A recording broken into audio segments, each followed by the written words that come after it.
ওসমান হাদির হত্যার বিচার চায় না বাংলাদেশে এমন কোনো ব্যক্তি নাই। কিন্তু ওসমান হাদির হত্যা নিয়ে কেউ কি নোংরা রাজনীতি করছে কিনা সেটাও একটা বিষয়।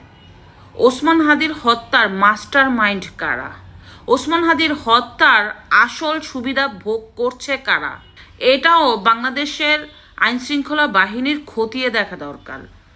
দেখেন, গতকালকে শহীদ হাদি চত্বর মানে শাহবাগে ওসমান হাদির ভাই গণমাধ্যমে জানিয়েছে, যদি অচিরে ওসমান হাদির হত্যার বিচার না হয় যমুনা ঘেরাও করা হবে এবং ক্যান্টনমেন্টও ঘেরাও করা হতে পারে।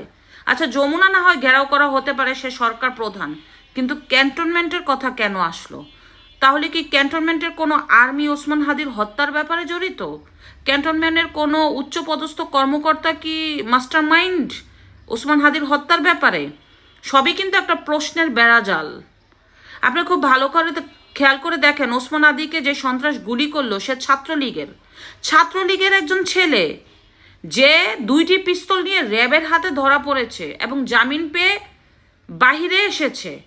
পাশাপাশি তার সংশ্লিষ্টদের কাছে 127 কোটি টাকার অস্বাভাবিক লেনদেন।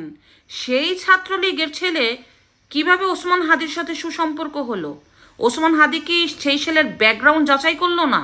এটা কিন্তু সম্পর্কটা এরকম না সেই ছাত্রলীগের ছেলে ওসমান হাদির অনেক দূরে দাঁড়িয়ে আছে।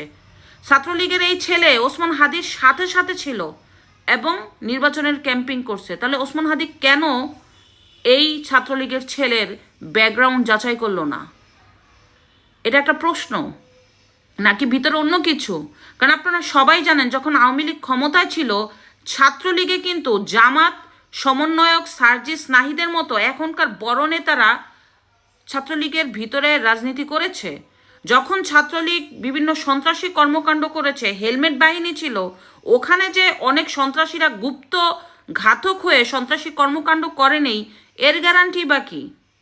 আমার তো প্রশ্ন হচ্ছে, এই যে ওসমান হাদিকে যে ব্যক্তি হত্যা করলো, আসলে কি সে ছাত্রলীগ করে, নাকি ছাত্রলীগ সে করেছে কিন্তু ভিতরে ভিতরে সে অন্য কোনো জঙ্গি সংগঠনের সন্ত্রাস?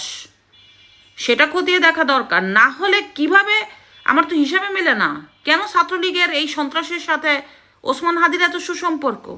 নাকি ওসমান হাদির সাথে এমন কেউ পরিচয় করাই দিছে যে তুমি চিন্তা করো না, ও ছাত্রলীগ করে না, ও আমাদের লোক? সেগুলি খতিয়ে দেখা দরকার।